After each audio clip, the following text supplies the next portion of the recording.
तो आज जो हम पढ़ने जा रहे हैं वो है हमारा पार्ट टू है आपका introduction in history of microbiology था। ठीक है, आपने पार्ट वन हमने ऑलरेडी वीडियो बना रखा है introduction in history of microbiology का।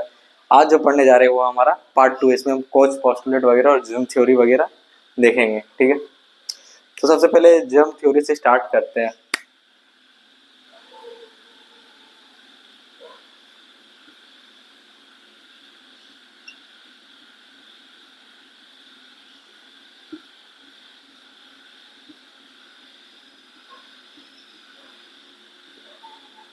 दी जर्म थ्योरी क्या है? जर्म थ्योरी, जर्म थ्योरी ना लगभग 1800 जो चल रही थी उस समय टाइम बहुत ज़्यादा माइक्रोबायोलॉजी का एडवांस होते जा रहा था। उसके पहले साइंटिस्टों ने बहुत कुछ एक्सपेरिमेंट किया, बहुत असफल हुए, बहुत कोई फादर बने, बहुत कोई क्या बने नहीं बने।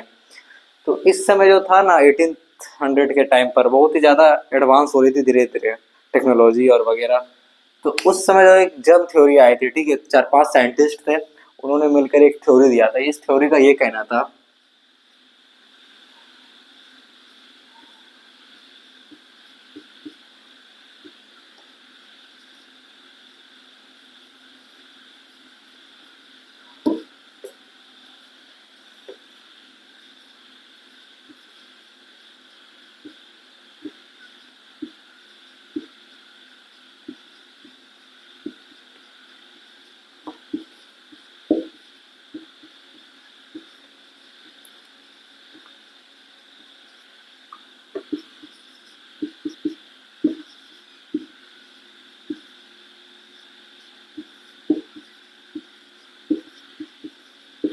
ठीक है, जो जर्म थ्योरी आए थे उनका ये कहना था कि कुछ डिजीजेस, ऐसे तो अभी सारा डिजीज अधिकतर उन्हीं से होता है, उन उन उन टाइम पर जो था उनका ये कहना था कि some diseases are caused by micro organism.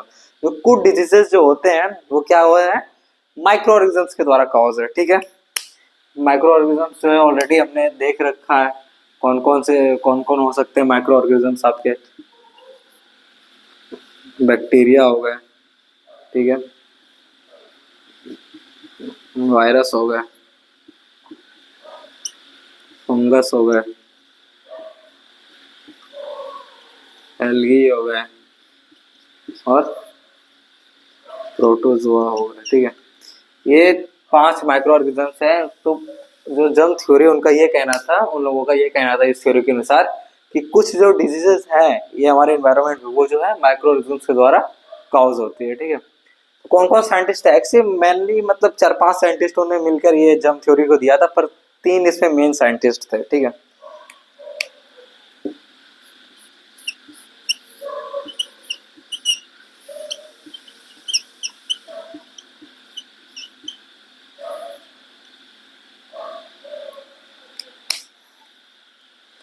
एक आपका जो आपने ऑलरेडी पिछले लेक्चर में देख रखा है,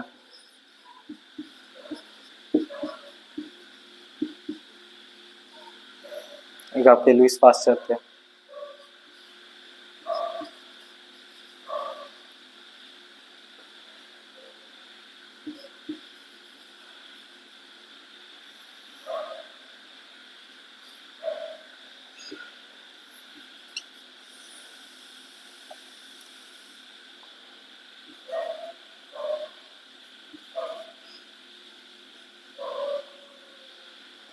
ये जो 3 साइंटिस्ट थे आपके, ठीक है, लुईस पास्चर, रॉबर्ट कोच और मेयोल्डी बस्सी।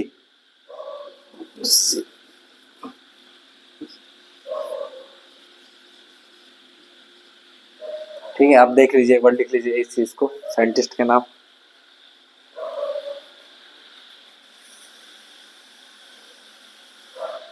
जर्म थ्योरी था उनके किसके द्वारा था? डिजीज। जर्म थ्योरी का कहना यह था कि जो डिजीजेस होते हैं, कुछ डिजीजेस वो क्या होते हैं, माइक्रो ऑर्गेनिजम्स के द्वारा काउज होते हैं। ठीक है,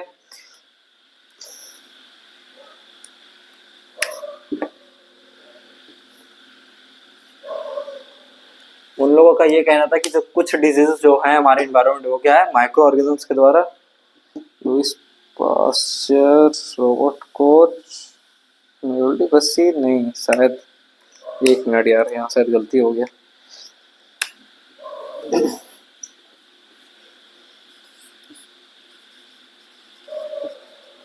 हाँ, अरे यार,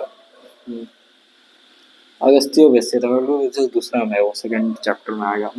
अगस्तियो बेस्सी जो होते हैं वो लुइस पास्टर, रॉबर्ट कोच और अगस्तियो बेस्सी। लुइस पास्टर को ऑलरेडी आपने देख रखा है पिछला पार्ट में, ठीक है।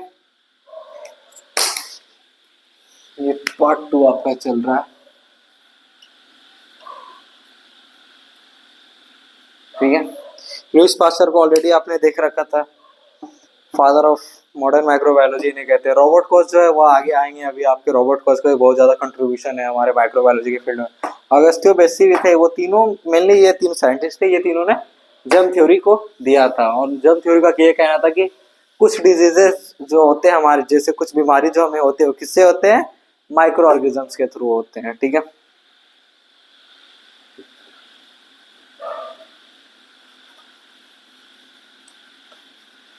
हमने पहले इसके पहले जो वीडियो बनाई थी उसमें हमने देखा था गैलीलियो गैलीली को देखा था, और हमने फादर ऑफ माइक्रोबायोलॉजी एंटोनी को देखा था, लुइस पास्टर को देखा था, ठीक है।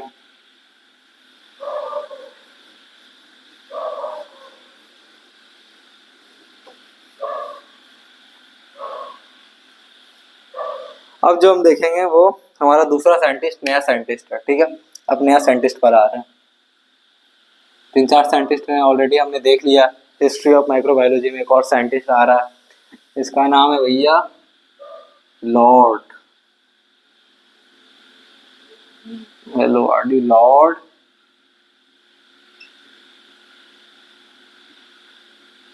जोसेफ लिस्टर, ठीक है। ये जो हमारा एक नया साइंटिस्ट अभी हम पढ़ने जा रहे हैं वो क्या नाम है हमारा, लॉर्ड जोसेफ लिस्टर। बड़ा लंबा नाम है, जोसेफ लिस्टर याद रखो, ठीक है। जोसेफ लिस्टर ये जो हमारा नया साइंटिस्ट है आज का। इन्होंने क्या किया माइक्रोबायोलॉजी में, इसको जो है ना हम क्या कहते हैं पता है, ये भी एक बाप है। किसका बाप है, फादर ऑफ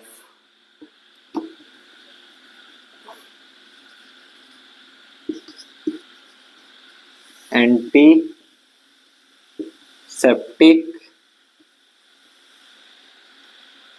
सर्जरी, ठीक है। जोसेफ लिस्टर को हम क्या कहते हैं, फादर ऑफ एंटीसेप्टिक सर्जरी, इसका बाप मानते हैं। अब क्या है भैया एंटीसेप्टिक सर्जरी, आप देखे होंगे अगर आपने हॉस्पिटल ड्यूटी किया है तो ओटीज वगैरह वार्ड में देखे होंगे कि जब पेशेंट का स्टिचिंग करते हैं या फिर जब वुंड वगैरह घाव रहता है या फिर कुछ सर्जरी के दौरान या फिर ड्रेसिंग में, ओटी या नॉर्मल वार्ड में अगर कोई ड्रेसिंग वगैरह होती है तो आप वहाँ देखेंगे बिटाडीन का यूज़ किया जाता है, ठीक है। उस जो एरिया को साफ रखने के लिए, ताकि वहाँ पर कोई माइक्रो ऑर्गेनिजम्स ग्रो ना कर सके, बिटाडीन हो गया। और इस टाइप का एंटीसेप्टिक जो भी सॉल्यूशंस होता है, ठीक है, जैसे कि आपका ये हाइड्रोजन पेरोक्साइड का यूज़ किया जाता है, H2O2 का, H2O2 वाटर जो होता है हाइड्रोजन पेरोक्साइड, उनका यूज़ किया जाता है क्लीनिंग करने के लिए, बहुत अलग अलग तरीका के लिए, ठीक है। क्लोरीन वाटर का यूज़ किया जाता है। तो ये सारे एंटीसेप्टिक सॉल्यूशंस में आते हैं, ठीक है। ये सारे, जैसे तो आपका हो गया क्या, बीटाडीन हो गया, बीटाडीन येलो कलर में जो आपने देखा ही होगा हॉस्पिटल में, ठीक है।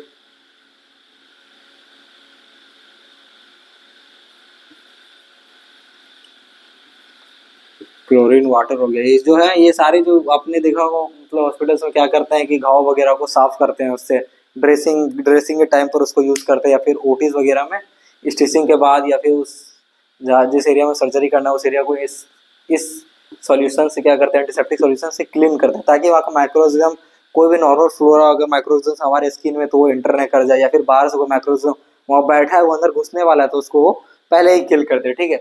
वो काम होता है एंटीसेप्टिक सॉल्यूशंस का, ठीक है। इन्हीं के बारे में जो एंटीसेप्टिक सॉल्यूशंस है, इन्हीं का यूज़ जो है हमें यूज़ कैसे करना चाहिए सर्जरीज के दौरान, वुंड केयर में, या फिर ड्रेसिंग के दौरान, इस बंदे ने बताया था, इस भाई ने हमारे क्या बताया था, जोसेफ लिस्टर ने, कि कैसे जो एंटीसेप्टिक सॉल्यूशंस होते हैं, जो बिटाडीन हो गया, क्लोरीन वाटर हो गया, हाइड्रोजन पेरोक्साइड हो गया, उनका कैसे यूज़ करना चाहिए हमें किसी ड्रेसिंग के दौरान, ओटी के दौरान, ठीक है। क्या क्या यूजेस होते हैं, कैसे माइक्रोऑर्गेनिज्म से प्रिवेंट किया जा सकता है, इस बंदे ने एक्सप्लेन किया था, ठीक है। ये तो एक सर्जन था, ठीक है, जोसेफ लिस्टर जो है वो एक सर्जन था अपने टाइम पर, सर्जन जो सर्जरी करता है, सर्जन था, ठीक है। इन्होंने देखा कि यार जब हम सर्जरी कर दे रहे हैं, बहुत बार बार क्या हो रहा है, पेशेंट को इन्फेक्शन होने का दोबारा से चांस हो रहा है उस एरिया में जहाँ पर हमने सर्जरी किया, स्टिचिंग किया। तो इन्होंने क्या किया,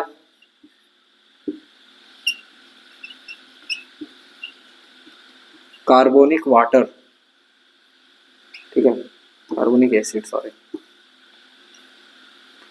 कार्बोनिक एसिड का यूज किया इन्होंने, ठीक है, एंटीसेप्टिक सॉल्यूशंस के रूप में कार्बोनिक एसिड का यूज किया।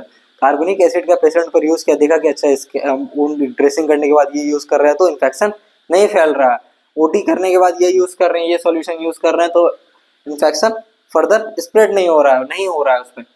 तो फिर इन्होंने बताया कि अच्छा ये काम होता है हमारे एंटीसेप्टिक सॉल्यूशंस का, हमें माइक्रोऑर्गेनिज्म्स को प्रिवेंट करता है होने से, ठीक है, माइक्रोऑर्गेनिज्म्स को एंटर ना करे वो करने में प्रिवेंट करता है, ये काम होता है इसका एंटीसेप्टिक का ही। इसी के बारे में इन्होंने बताया था जोसेफ लिस्टर ने, ठीक है। तो उसका कंट्रीब्यूशन देख लेते हैं 2-3 लाइन में, एक ही 2 लाइन की होगी।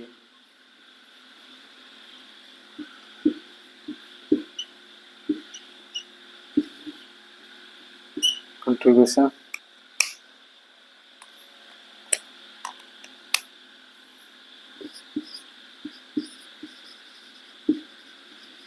Provide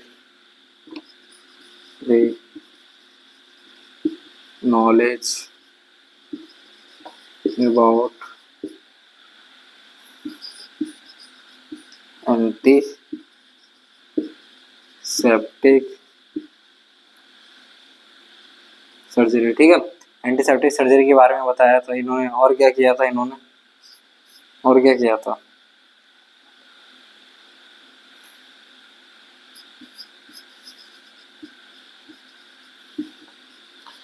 provide the knowledge about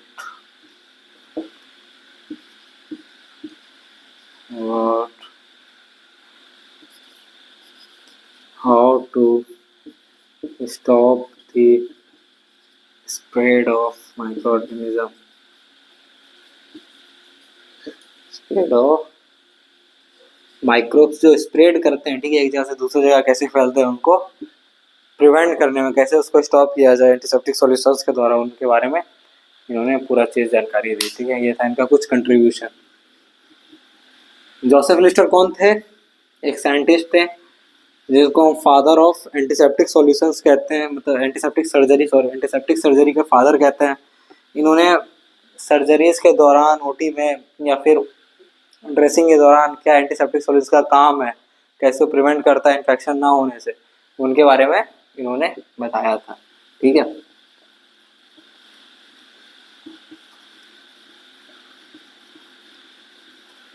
अब देखते हैं भैया दूसरा साइंटिस्ट आ रहा है, ये भी एक अलग अपना बाप ही है अपनी फील्ड में।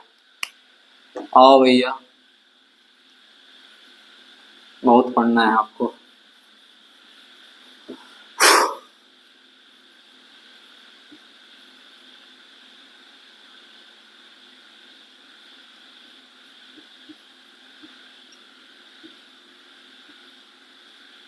ठीक है, ये बंदे का नाम है रॉबर्ट कोच, बहुत इंपॉर्टेंट नाम है। क्या नाम है, रॉबर्ट कोच। अब एक नया साइंटिस्ट आ रहा है यार, कितना कितना साइंटिस्ट है, सब घुसे पड़े हैं कहीं ना कहीं। ये भी एक बाप है, क्या चीज का बाप है यार, देख लो।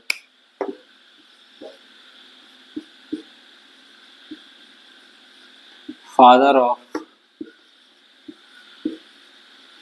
मेडिकल माइक्रो बायोलॉजी, ठीक है, फादर ऑफ एंटीसेप्टिक सॉल्यूशन आपके जोसेफ थे। ये रॉबर्ट कोच आपके क्या, father of medical microbiology, medical microbiology के बाप रहे हैं, ठीक है। इनका जन्म भी वही 1800 के समथिंग में हुआ था। इसका सबसे बड़ा, इनको पता क्यों पढ़ते हैं हम लोग, इन्होंने सबसे पहले ये बताया था कि सबसे मेन इनका क्या था वो देखते हैं। सबसे पहले इन्होंने ये बताया था कैसे और बैक्टीरिया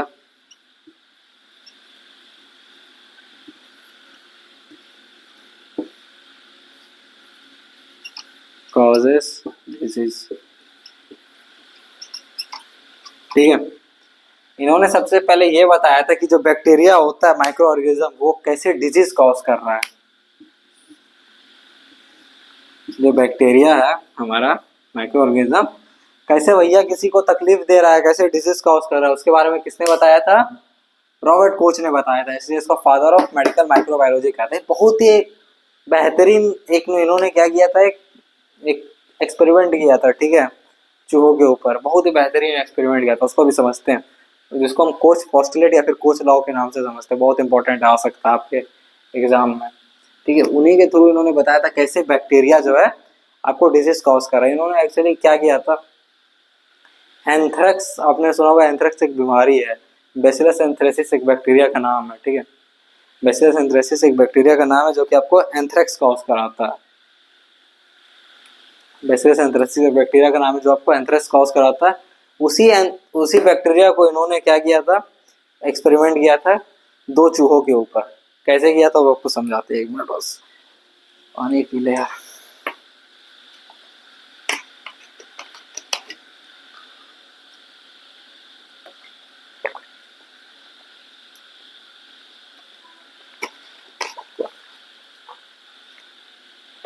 हाँ, तो रोबोट कोच ने क्या किया था, ये बताया था कि कैसे बैक्टीरिया डिजीज कॉज कर रहा है। इसको हम फादर ऑफ मेडिकल माइक्रोबायोलॉजी कहते हैं। ठीक है, बहुत ही भयंकर इन्होंने एक एक्सपेरिमेंट किया था, अभी देखिए समझाते हैं।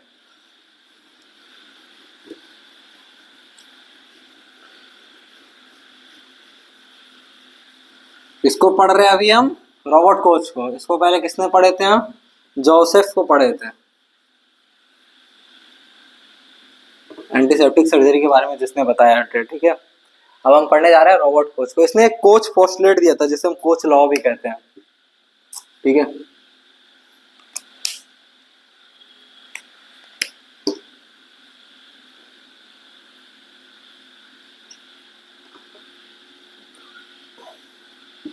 पोस्टुलेट कुछ नहीं, एक लॉ ही एक तरह का एक्सपेरिमेंट के थ्रू बताया था। ठीक है, पोस्टुलेट देख के वर्ड घबराने का नहीं है। ठीक है, कोच पोस्टुलेट बोलो या कोच लॉ बोलो। ठीक है, इन्होंने एक एक्सपेरिमेंट करके बताया था कैसे बैक्टीरिया डिजीज कॉज करता है। ठीक है, ह्यूमंस में, एनिमल्स में, कैसे कोई भी बैक्टीरिया बैक्टीरिया सब जगह डिजीज कॉज करता है। आप हर जगह घुसोगे उधर बैक्टीरिया मिल जाएगा, इतने बैक्टीरिया आपके एनवायरमेंट में है। ठीक है, कैसे बैक्टीरिया आपको डिजीज कॉज कर रहा है, कैसे वो ह्यूमंस को कॉज करता है डिजीज, इन्होंने एक्सपेरिमेंट के थ्रू एक बताया था। इन्होंने क्या किया, पहले एक्सपेरिमेंट को समझते हैं। इन्होंने एक्चुअली 4 पोस्टुलेट दिए थे। ठीक है, कुछ पोस्टुलेट में 4 पोस्टुलेट आते हैं, 4 स्टेप्स है। तो पहले आपको डायग्राम के थ्रू समझा देते, फिर उसको लिख के भी बता देंगे चारों पोस्टुलेट को। ठीक है, तो सबसे पहले डायग्राम से समझते हैं। इन्होंने क्या किया,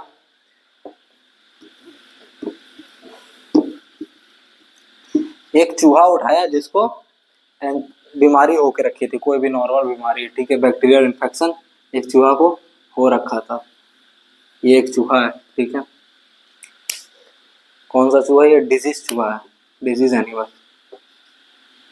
अरे चूहा नहीं समझ में आ रहा, अपना दोस्ती समझ लो, कोई जिससे तुम्हें दुश्मनी हो, जिससे तुम जलते हो, उसी को समझ लो कि एक बीमारी होके रखा है। ठीक है, और ये तुम हो, सीधे साधे भले आदमी तुम हो। कौन हो? हेल्दी वन, तंदुरुस्त वाले। ठीक है, उन्होंने चूहा पर किया था, तो चूहा पर बोल रहे थे। तुम्हारे ऊपर भी बोल सकता है कि तुम्हारा कोई दुश्मन हो, दोस्त हो, जिसे तुम जलते हो, वो मान लो ये है, उसको एक बीमारी होके रखा है, बैक्टीरियल इन्फेक्शन। बैक्टीरिया ने उसे चारों खाने चित कर दिया है, मरा पड़ा है बीमारी से। ठीक है, बीमारी से जूझ रहा है। तुम भैया बहुत एकदम तरुस्त हो। ठीक है, एकदम ताजा तरुस्त हो, हेल्दी हो। इन्होंने क्या किया, इनका सबसे पहला कहना ये था, पहला वर्ड इन्होंने कहा कि जो डिजीज एनिमल है, जिसको डिजीज हो रखा है, उसके अंदर माइक्रो ऑर्गेनिज्म मौजूद होगा। ठीक है, क्या मौजूद होगा?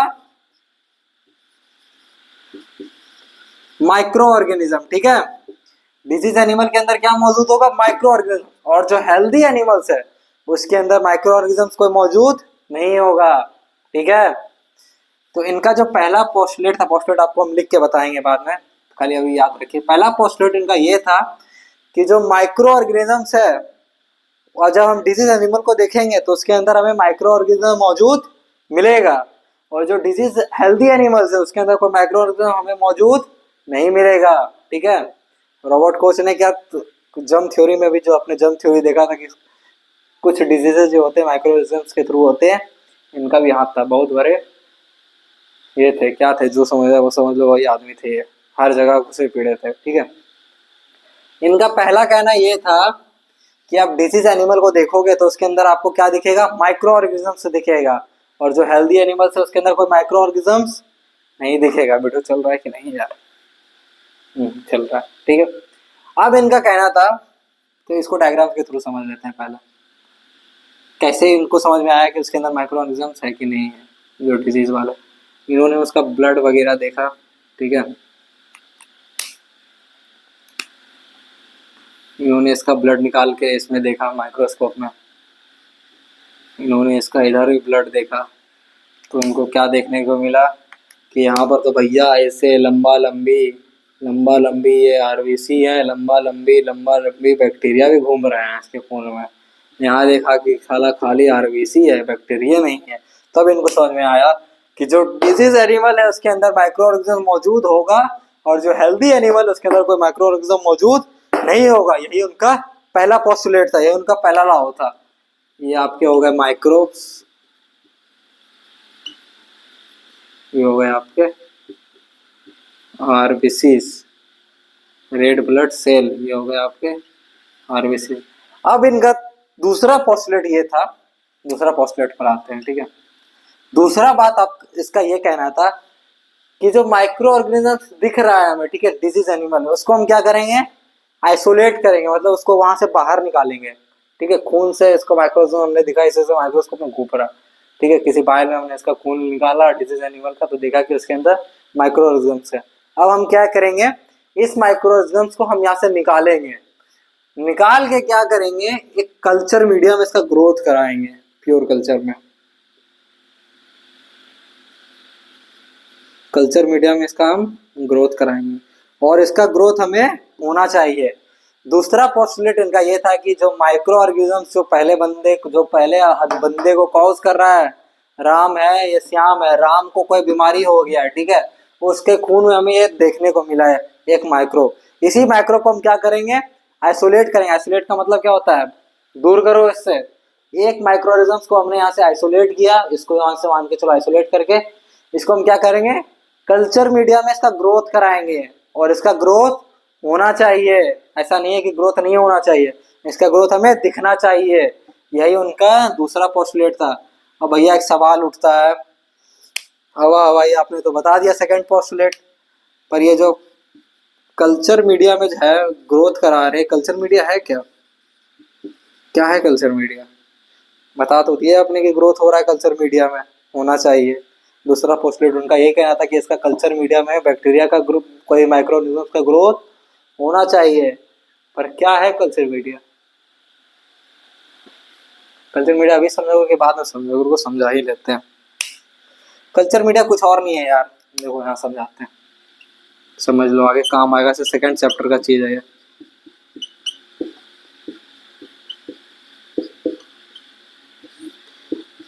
देखो कल्चर मीडिया कुछ और नहीं, कल्चर मीडिया एक आर्टिफिशियल मीडिया है, ठीक है, एक तरह का ये आर्टिफिशियल या फिर मैन मेड मीडिया है, जो कि यूज किया जाता है, it use to grow microbes in lab. Laboratory जो लैब होते हैं, ठीक है, जो बड़े बड़े माइक्रोबायोलॉजी के लैब्स होते हैं, उसमें क्या करते हैं कि जो माइक्रोऑर्गेनिज्म होता है ना, उसमें वहाँ उपजाते हैं हम लोग। जैसे एग्रीकल्चर में क्या करते हैं आप लोग, पौधे उपजाते हैं, जो धान के गेहूं के अलग अलग, ठीक है, अलग अलग चीज में अलग चीज उगाया जाता है। माइक्रोबायोलॉजी के लैब में क्या करते हैं हम लोग, बैक्टीरिया वायरस ये सब को उगाते हैं, वहाँ पर उन लोगों को ग्रोथ करवाते हैं। तो उसी जो ग्रोथ होता है ना, ये कल्चर मीडिया में ग्रोथ होता है। कल्चर मीडिया कुछ और नहीं है, ठीक है, मीडिया एक आर्टिफिशियल मीडिया है। अब मीडिया क्या है, मीडिया कुछ और नहीं है भैया, आपका क्या है, देखो एक इस टाइप का, एक मान के चलो ये शेप में रहता है, ठीक है, कटोरी के शेप में इस टाइप का रहता है। इसमें क्या है, ये कटोरी का शेप टाइप के शीशा के शेप में रहता, शीशा में रहता है, ठीक है, गिलास में। इसमें क्या किया, हम न्यूट्रिएंट्स भर दिए। न्यूट्रिएंट्स पता है ना, कार्बन क्या बोलते हैं, प्रोटीन भर दिए हमने इसमें, और क्या भर दिए हम, कार्बोहाइड्रेट भर दिए, फैट भर दिए, साथ में इसमें हम क्या भर दिए, शुगर भर दिए, ठीक है, पेप्टोन वाटर भर दिए। ये सारा चीज इसमें हमने भर दिया ताकि जो बैक्टीरिया, हम उसको कहीं से बैक्टीरिया उठाए किसी चीज से और उसमें डाले, और इसमें बैक्टीरिया को ये सब मिले। बैक्टीरिया को यही सब तो चाहिए ग्रोथ में। भैया आपके शरीर के अंदर क्या, बैक्टीरिया कैसे ग्रोथ करता है आपके शरीर के अंदर, आपके शरीर के अंदर उसको क्या मिलता है, न्यूट्रिएंट्स मिलता है, शुगर मिलता है, ठीक है, पेप्टोन वाटर मिलता है। ये सारे आपके शरीर के अंदर मौजूद है, ठीक है, ये सारे आपके शरीर के अंदर मौजूद है, तभी तो जाके बैक्टीरिया ग्रोथ कर पाता है। यही सब चीज हम बैक्टीरिया को अगर बाहर दे दे तो ग्रोथ कर पाएगा कि नहीं कर पाएगा। हम्म। अगर किसी बच्चे को कॉलेज में जाके पढ़ाई करता है, वो उसको बढ़िया टीचर वहाँ मिल रहे हैं, बढ़िया किसी भी स्कूल में जाके वो पढ़ रहा है, उसको वहाँ सब फैसिलिटीज मिल रहा है, वाइट बोर्ड मिल रहा है, अगर हम वही चीज़ उसको घर में ला के दे दे तो पढ़ाई कर पाएगा कि नहीं कर पाएगा। उसके लिए डेडिकेशन हो तो अलग बात है, ये तो पढ़ने का तो कोई भी बहाना ढूंढ लेते हैं। अगर उसके अंदर डेडिकेशन है तो पढ़ पाएगा कि नहीं पढ़ पाएगा, पढ़ पाएगा, ऑब्वियस सी बात है। सेम बात यहाँ पर है, अगर कोई बंदे को रेस्टोरेंट रोज जाके उसको खाना है, अगर रेस्टोरेंट से खाना घर पर ही मिल जाए तो खाएगा कि नहीं खाएगा, जरूर खाएगा। तो बैक्टीरिया क्या करता है, हमारे शरीर में जाके यही न्यूट्रिएंट्स और शुगर का यूज करके ग्रो करता है। अगर हम उसी चीज को क्या करें, आर्टिफिशियल लैब में ही तैयार कर दे, उसके अंदर हम एक ले ले इस टाइप का रहता है, ठीक है, उसी के अंदर क्या करते हैं, न्यूट्रिएंट्स डाल देते हैं, शुगर डाल देते हैं, एकदम फिक्स्ड उसको ऐसा इन्वायरमेंट देते हैं जैसा उसको ऑक्सीजन चाहिए, जितना उसको टेम्परेचर चाहिए ग्रोथ कराने के लिए, सारा चीज़ उसको अवेलेबल करा देते हैं कि तुम भैया हो, तुमको जो चाहिए अगल बगल से, क्या पता हम उसको बाद में तो मारेंगे ही, पर पहले उसको खूब बढ़ावा देते हैं। उसको ऑक्सीजन चाहिए जितना, उतना ऑक्सीजन दे देते हैं, जितना उसको ह्यूमिडिटी चाहिए उतना दे देते हैं ह्यूमिडिटी, ताकि उसका बढ़िया से ग्रोथ हो सके लैब में, ठीक है। तो कल्चर मीडिया का यही काम है, कल्चर मीडिया का काम है कि बैक्टीरिया जो माइक्रोब्स हैं, बैक्टीरिया बार बार बोल रहे हैं, जो भी माइक्रोब्स है उसका ग्रो लैब में ग्रो करा सके। एक तरह का आर्टिफिशियल मीडिया होता है, ठीक है। मीडिया मीडिया कुछ और नहीं है, मीडिया एक तरह का आपका ये है, मीडिया जो है आपका न्यूट्रिएंट शुगर यही सब से मिलके मीडिया बनता है, पेप्टोन वाटर यही सब जो है, शुगर हो गया, फ्रक्टोज हो गया, न्यूट्रिएंट्स में आपका कार्बोहाइड्रेट, प्रोटीन, फैट, यही सब मिलके मीडिया का तैयारी कराता है, जो कि आपका माइक्रोब्स का ग्रोथ कराने में मदद कराता है, वही होता है मीडिया, और कुछ नहीं है। समझ में आ गया, यही होता है कल्चर मीडिया। तो हम क्या किया, यहाँ बंदा ने, रॉबर्ट कोच ने क्या किया, बड़ा दिमाग लगाया, इस बंदे को बीमारी होकर रखा था, उसको चेक किया, देखा भैया बीमारी है, तो उनका पहला पॉस्टुलेट ये था कि जिस भी बंदे को बीमारी हो रखा हो उसके अंदर हमें माइक्रो ऑर्गेनिज्म देखने को मिलेगा, और जिस भी बंदे को बीमारी हो नहीं रखा हो उसके अंदर कोई माइक्रो ऑर्गेनिज्म देखने को नहीं मिलेगा।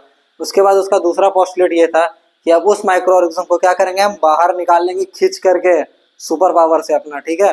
माइक्रो ऑर्गेनिज्म को क्या करेंगे, हम बाहर निकाल के कल्चर मीडिया में ग्रोथ कराएंगे, और उसका ग्रोथ होना चाहिए, ठीक है, उसका ग्रोथ होना चाहिए। कल्चर मीडिया क्या आपको समझ में आएगा, आर्टिफिशियल मीडिया जो कि माइक्रोब्स को ग्रोथ कराने में मदद करते हैं लैब वगैरह में, ठीक है।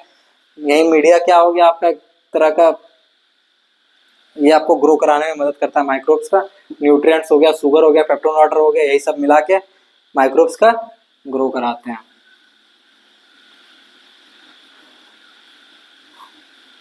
ये सब माइक्रोबायोलॉजी के लैब के अंदर की चीजें हैं। इस टाइप का देखता है, अलग अलग टाइप्स के कल्चर मीडिया आते हैं, मीडिया अलग अलग टाइप्स के होते हैं, कल्चर मीडिया टाइप्स है, ठीक है। इस टाइप का दिखता है कुछ आपका कल्चर मीडिया। इसमें आपने यहाँ पर कार्बोहाइड्रेट दे दिया, प्रोटीन दे दिया, फैट दे दिया, ये दे दिया, पेप्टोन वाटर भर दिया, ठीक है। अब यहाँ पर हमने क्या किया, माइक्रोब्स को डाल दिया, एक माइक्रोब्स को डाल दिया, दो माइक्रोब्स को डाल दिया, ये लोग क्या करेंगे, खाना को जाएंगे, इस पर जाएंगे, फिर ये लोग क्या करेंगे, एक से ग्रो करेंगे, दो बनेंगे, बाइंड्री फ्यूजन से दो से चार बनेंगे, ऐसे ऐसे ये लोग ग्रो करते हैं, बाइंड्री फ्यूजन से ग्रो करते हैं ये लोग, ठीक है। हाँ, तो हम लोग कहाँ थे, कोच पोस्टुलेट में।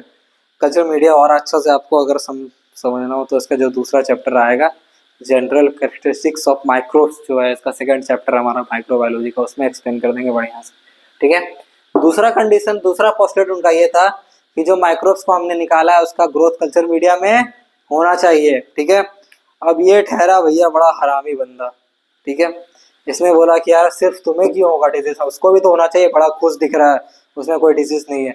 अब क्या बोला, तीसरा पोस्टुलेट ये था इनका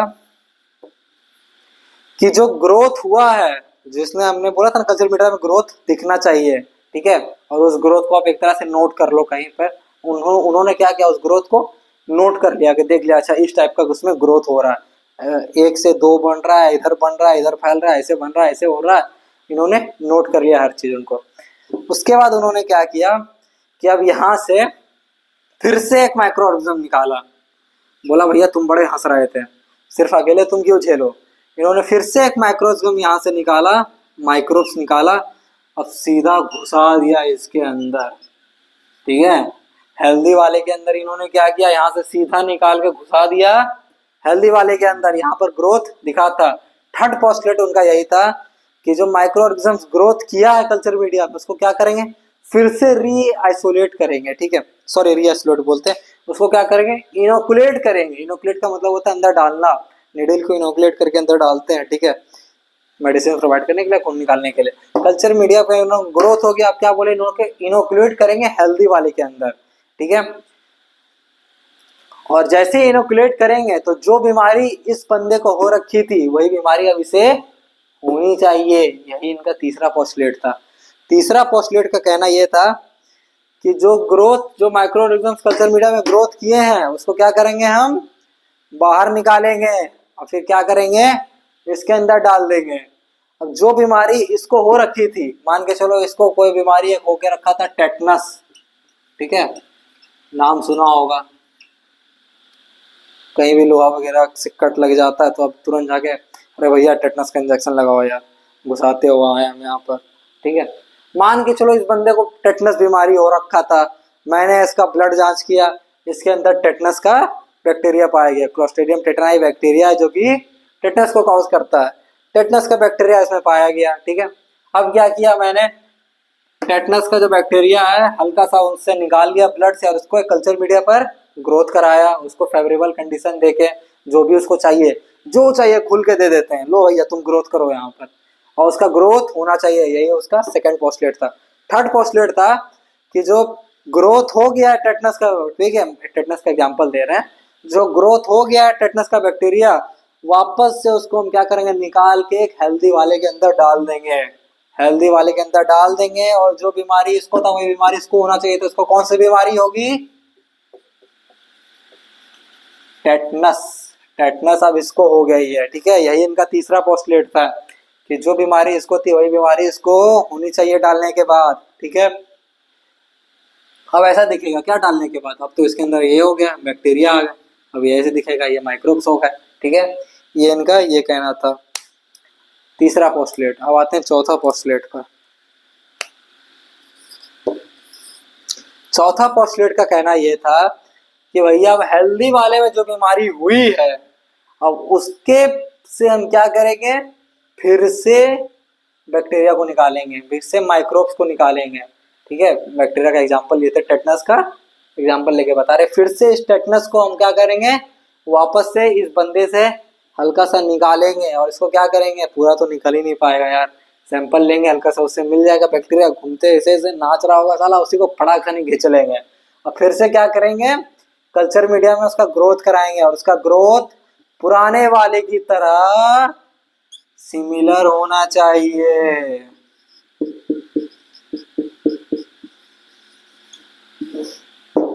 ये था भैया आपका कोच पोस्टुलेट।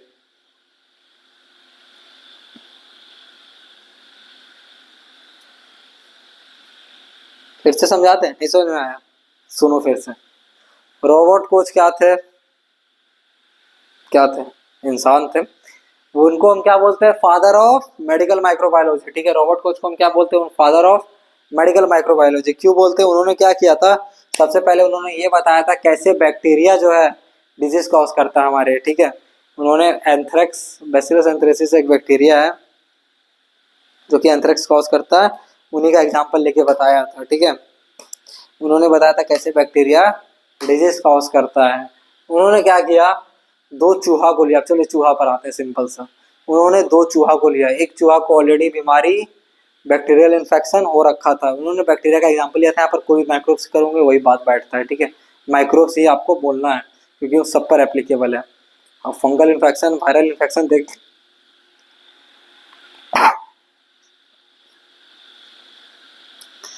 वायरस का कल्चर मीडिया पर ग्रोथ नहीं हो सकता है। क्यों नहीं हो सकता? क्योंकि उसको होस्ट बॉडी चाहिए रहता है रेप्लिकेट करने के लिए। ठीक है, वायरस बिना होस्ट बॉडी के रेप्लिकेट नहीं करते, तो उनका कल्चर मीडिया पर कोई ग्रोथ नहीं हो सकता। जितने भी वायरस हैं आपके दुनिया में, ठीक है, सारे को क्या चाहिए? होस्ट बॉडी चाहिए रहता है। इंसान बहुत ही ये है, हरामी है एक तरह से, सिंपल सा भाषा, हरामी है यार। वो अपना फायदा के लिए दूसरे जानवर को बहुत मारता है। चूहा को आपने यही देखा, पहले से 1800 से चूहा को मारते हैं, अभी तो हर चूहा को मार देते हैं। रेबिस, रेबिस का नाम सुना है ना? रेबिस, रेबिस जो कुत्ता काटने से होता है। रेबिस एक वायरस है, ठीक है, उसका वैक्सीन आता है, रेबिस वैक्सीन। हमने बताया था कि वायरस को कल्चर मीडिया पर ग्रोथ ही नहीं करा सकते, उसको होस्ट बॉडी चाहिए रहता है ग्रोथ कराने के लिए। तो रेबिस को क्या करते हैं ना, सबसे पहले क्या करते हैं, कुत्ता को ये क्या बोलते हैं, रैबिट यानी कि वो खरगोश या फिर हॉर्स यानी कि घोड़ा, दोनों में से किसी को कटवाते हैं। ठीक है, कुत्ता से वो कटवा दिए, किसको कटवा देते हैं? घोड़ा को या फिर खरगोश को कटवा देते हैं। और उसमें जो घोड़ा सरवाइव कर जाता है उससे क्या करते हैं, उसका एंटीबॉडी एक्सट्रैक्ट कर लेते हैं। अब ये सरवाइव कर गया यानी कि उसके शरीर के अंदर इम्यूनिटी बहुत ताकत था, उसके खिलाफ रेबिस वायरस के खिलाफ एंटीबॉडी प्रोड्यूस कर लेता है। उसमें मान के चलो पाँच कुत्ता को कटवाया तो उसमें से पाँच कुत्ता बोल रहे हैं, 5 घोड़ा को कटवाया तो 2 घोड़ा उसमें से मर भी जाते हैं रेबिस के कारण। ठीक है, 3 घोड़ा उसमें सर्वाइव कर गया। 3 घोड़ा जो सर्वाइव कर गया यानी कि उसका इम्यूनिटी स्ट्रॉन्ग था। तो अब क्या करते हैं, उस घोड़ा से क्या करते हैं ये लोग साइंटिस्ट, एंटीबॉडी एक्सट्रैक्ट कर लेते हैं। यानी कि एंटीजन क्या था, वो वायरस एक एंटीजन है, फॉरेन पार्टिकल, उसके खिलाफ हमारा शरीर क्या करेगा, एंटीबॉडी प्रोड्यूस करेगा। इम्यूनिटी में आप लोगों ने ऑलरेडी पढ़ रखा हो, एंटीबॉडी प्रोड्यूस करेगा। उसी एंटीबॉडी को क्या करते हैं, घोड़ों से एक्सट्रैक्ट कर लेते हैं। अब वही एंटीबॉडी जो है हमारे मार्केट में रेबिस वैक्सीन के रूप में मिलता है। 350 के आसपास एक डोज आती है, 5-6 इंजेक्शन लगती है रेबिस का। 350 के आसपास जो एक डोज आती है, हल्का सा इतनी सी मेडिसिन से आती है। सोचो ह्यूमन इतना दोगला है, अपना फायदा के लिए जानवरों की जान लेता है। ठीक है, वो सब बातें को छोड़ो, कोच पोस्टुलेट पर आते हैं। कोच पोस्टुलेट का कोच क्या थे? Robert Koch. रॉबर्ट कोच ये इन्होंने क्या होता है, फादर ऑफ मेडिकल माइक्रोबायोलॉजी। इन्होंने क्या बताया था, इन्होंने बोला था कैसे बैक्टीरिया जो है डिजीज कॉज करता है। ठीक है, कैसे जो बैक्टीरिया जो है डिजीज कॉज करता है, उन्होंने बताया था कि जो बैक्टीरिया जो है कैसे बैक्टीरिया डिजीज कॉज करता है, उन्होंने एक्सप्लेन करके बताया था। ठीक है, सबसे पहले उन्होंने क्या किया, 2 चूहा को लिया, एक चूहा को ऑलरेडी बीमारी हो रखा था, एक चूहा को बीमारी नहीं हो रखा था। तो उन्होंने ये कहा कि जो भी डिजीज एनिमल है उसके अंदर हमें माइक्रो ऑर्गेनिज्म मौजूद मिलेगा, और जो हेल्दी एनिमल है उसके अंदर माइक्रो ऑर्गेनिज्म मौजूद नहीं मिलेगा। ये उनका पहला पोस्टुलेट था। ठीक है, यानी कि पहला लॉ था उनका। सेकंड लॉ जो था उनका ये कि जो भी डिजीज एनिमल है उससे हम क्या करेंगे, माइक्रो ऑर्गेनिज्म्स को आइसोलेट करेंगे, मतलब बाहर निकालेंगे, और उसको हम प्योर कल्चर में यानी कि कल्चर मीडिया में उसका ग्रोथ कराएंगे। उसका ग्रोथ होना चाहिए, वहाँ पर वो बढ़ना चाहिए उसकी संख्या। उनका सेकंड पोस्टुलेट ये था। थर्ड पोस्टुलेट उनका ये था कि जो ग्रोथ हो रखी है माइक्रोब्स, इसको हम क्या करेंगे, हेल्दी एनिमल में फिर से डालेंगे, और जो बीमारी इसको पुराने वाले में जो बीमारी पुराने एनिमल को हुई थी वही बीमारी इस नए बंदे को होनी चाहिए।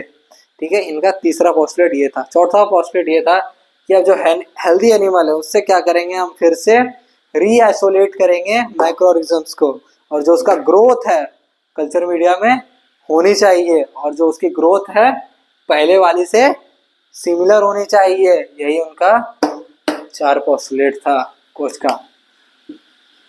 भैया अब इससे आसान भाषा नहीं हो पाएगा यार, बड़ा आसान भाषा में समझाया है। ठीक है, लिखने की तो जरूरत है नहीं, चारों पोस्टुलेट पर लिख लेते हैं। फटाफट लिख के भी इंग्लिश में भी समझ लेते हैं।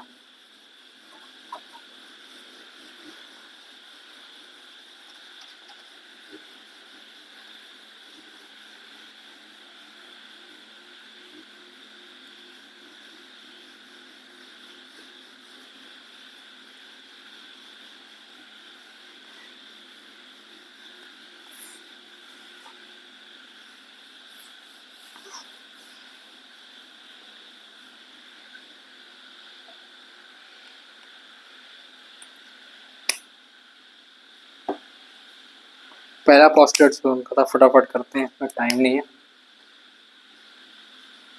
दी micro organism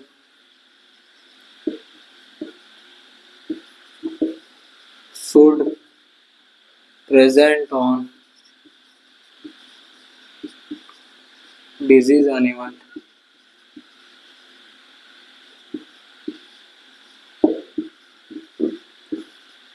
and should not be present on healthy animal। ठीक है, माइक्रो ऑर्गेनिज्म जो है वो क्या होंगे, डिजीज एनिमल के अंदर प्रेजेंट होंगे, हेल्थी एनिमल के अंदर प्रेजेंट नहीं होंगे। ठीक है, दूसरा पोस्टुलेट था उनका,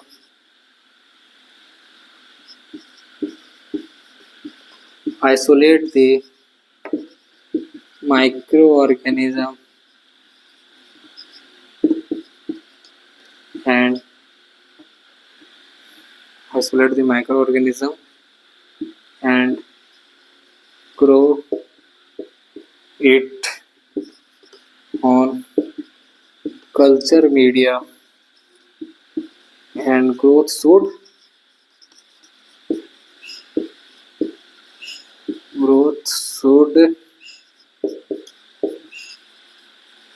take place। ठीक है, उनका दूसरा पोस्टुलेट था कि आइसोलेट करेंगे माइक्रो ऑर्गेनिजम्स को, ठीक है, जो कि डिजीज वाले से, और उसको कल्चर मीडिया में ग्रोथ कराएंगे, उसका ग्रोथ होना चाहिए।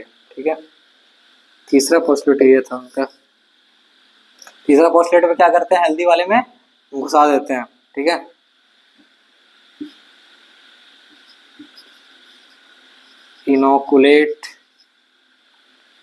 inoculate the growth microorganism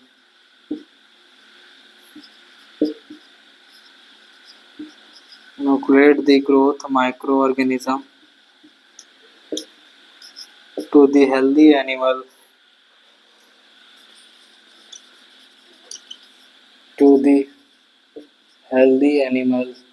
and should cause the same disease।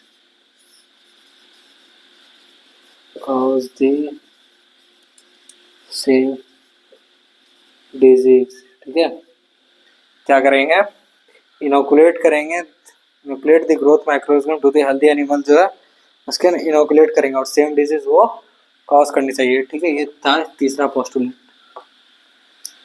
एक बार देखना है तो देख लो, हैंड राइटिंग समझ में आ नहीं रहा होगा यार, कोई बात नहीं, इसको समझा ही दिए। अब आते हैं लास्ट पोस्टुलेट पर, इसका जो है चौथा पोस्टुलेट का। चौथा पोस्टुलेट क्या था इनका, रीआइसोलेट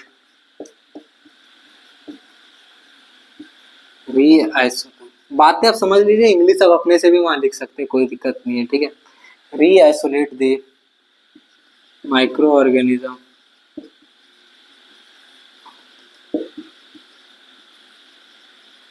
from the reisolate the microorganism from the second animal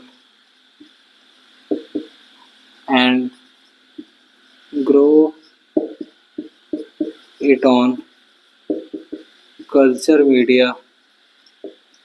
The growth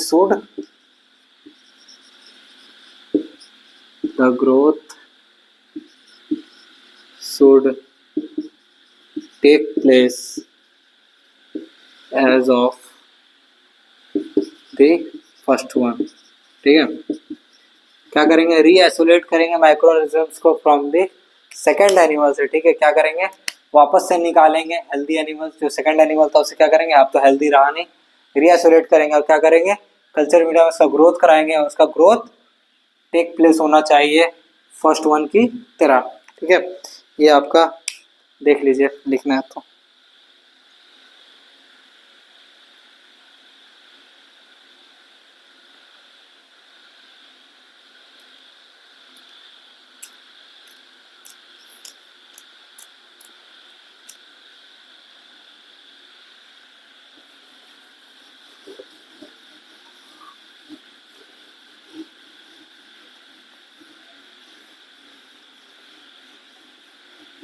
अब आते हैं इसके कंट्रीब्यूशन पर।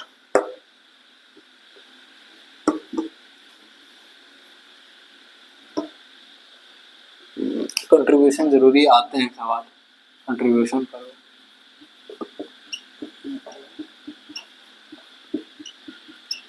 कंट्रीब्यूशन भैया क्या है इसके माइक्रोबायोलॉजी के फील्ड में। ठीक है, क्या क्या था इन्होंने,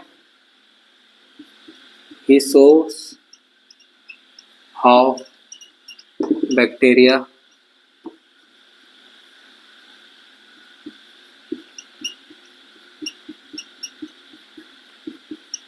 causes disease। इन्होंने सबसे पहले बताया था कैसे बैक्टीरिया डिजीज कॉज करता है। ठीक है, दूसरा इन्होंने क्या किया था, जर्म थ्योरी में इसका भी नाम था कि नहीं था, ये एक्सप्लेन जर्म थ्योरी के बारे में इन्होंने दिया था। इंट्रोड्यूस गिवन कोच पोस्टुलेट के बारे में इन्होंने दिया था। ठीक है, उसके बाद इन्होंने क्या किया था, इंट्रोड्यूस स्टेनिंग टेक्निक, इंट्रोड्यूस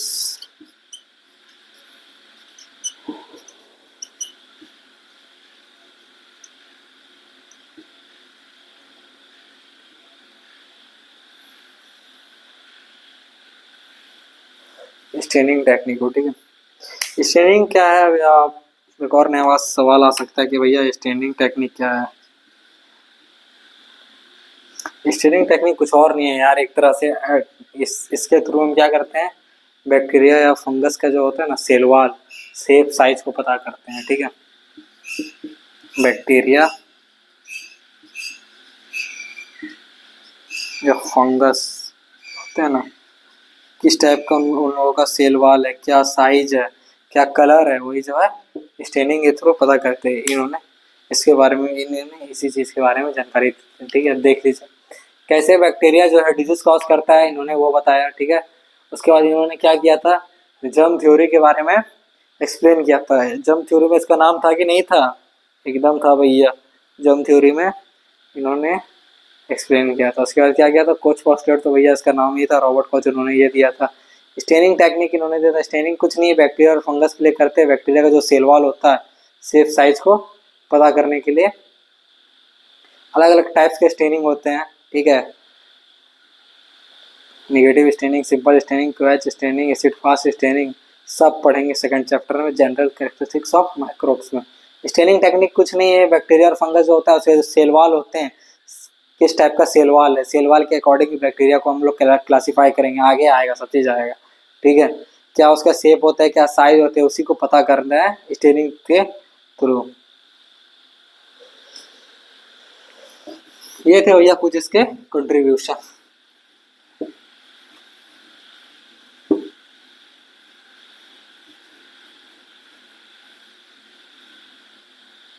एक नाम और देख लो यार, इम्पोर्टेंट नाम है,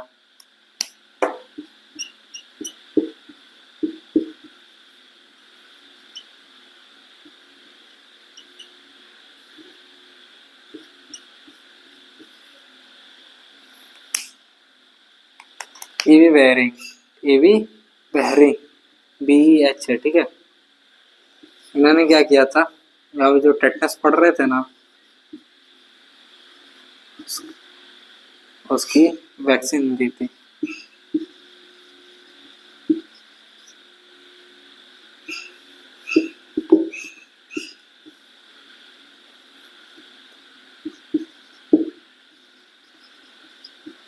पैसिव इम्यूनाइजेशन करते हैं हम लोग टेटनस की एंटीबॉडी। ठीक है, टेटनस की टॉक्सिन्स एक तरह से कह सकते हैं, ये ईवी बेयरिंग जो है टेटनस का, टेटनस जो है एक तरह से क्या है, बैक्टीरियल इन्फेक्शन है, ठीक है। क्लोस्ट्रीडियम टेटनाई एक बैक्टीरिया है जो हमें टेटनस कॉज करता है। ये बहुत ही खतरनाक बीमारी है, 24 घंटा के अंदर बोलते हैं ना लोहा वगैरह से। और मेनली ये जो है ना टेटनस जो है ना आपके सॉइल में पाया जाता है, मिट्टी वगैरह होती है वहीं, और उसी में पाया जाता है, ठीक है। तो इसलिए अगर आप डॉग बाइट भी होता है ना, तो डॉग क्या करते हैं ना, कुत्ते क्या करते हैं कभी कभी कहीं काटने के साथ वो अपने नाखून से भी खरोच देते हैं। तो अब जाओगे तो अब डॉक्टर क्या करें, टेटनस का भी सुई लगाते हैं, क्योंकि जो नाखून में उसके वही मिट्टी मौजूद हो सकता है, मिट्टी के अंदर वही टेटनस बैक्टीरिया मौजूद होती है। बहुत ही खतरनाक बैक्टीरिया है। अगर आप इसका टाइम से इंजेक्शन इन्हें नहीं लगाते हैं, सेम अगर कोई बीमारी होने के बाद आप उसका इंजेक्शन लगा रहे हैं, यानी कि उससे आप एंटीबॉडी ले रहे हैं उसके उस बीमारी का, ठीक है। आगे ये इम्यूनिटी में हम लोग पढ़ेंगे कैसे एंटीबॉडी लेते हैं, कौन से कितने टाइप्स के वैक्सीन होते हैं, कितने टाइप्स की इम्यूनाइजेशन होता है, एक्टिव इम्यूनाइजेशन, पैसिव इम्यूनाइजेशन। तो टेटनस का जो एंटीबॉडी का जो था, मतलब टेटनस का जो टॉक्सिन से जो मेडिसिन हम लोग लेते हैं ये भी बेयरिंग नहीं देती।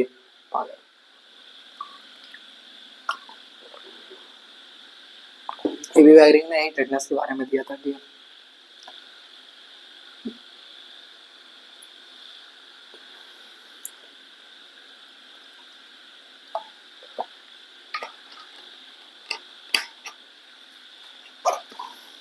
और कोई बचा नहीं है, बस इतने साइंटिस्ट थे मेन, इतने ऐसे तो बहुत सारे साइंटिस्ट हैं, कोई बचा है। हो ही गया सिर्फ लस्सी को देख ही लिया।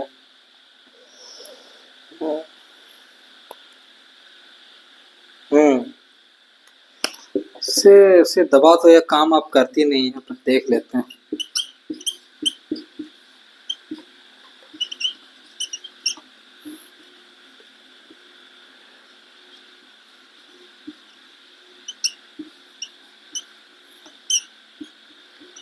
सर अलेक्जेंडर फ्लेमिंग, ठीक है, बहुत एक कारगर अपने समय में थे। इन्होंने क्या किया था, पेनिसिलिन एक दवा का नाम है, ठीक है, एंटीबायोटिक थी, एंटीबायोटिक है, ठीक है। मतलब कम यूज होता है, बहुत बैक्टीरिया अब ये दवा पर असर नहीं करते। पेनिसिलिन पहले बहुत यूज किया जाता था, आज से अब 5-6 साल पहले जाओगे तो पेनिसिलिन का एक रुतबा था एक समय में। पेनिसिलिन कोई भी एंटीबायोटिक, कोई भी एंटीबैक्टीरियल इन्फेक्शन होता था, बैक्टीरियल इन्फेक्शन होता तो पेनिसिलिन हम देते थे। अलेक्जेंडर फ्लेमिंग जो थे उन्होंने पेनिसिलिन को दिया था मार्केट में, ठीक है।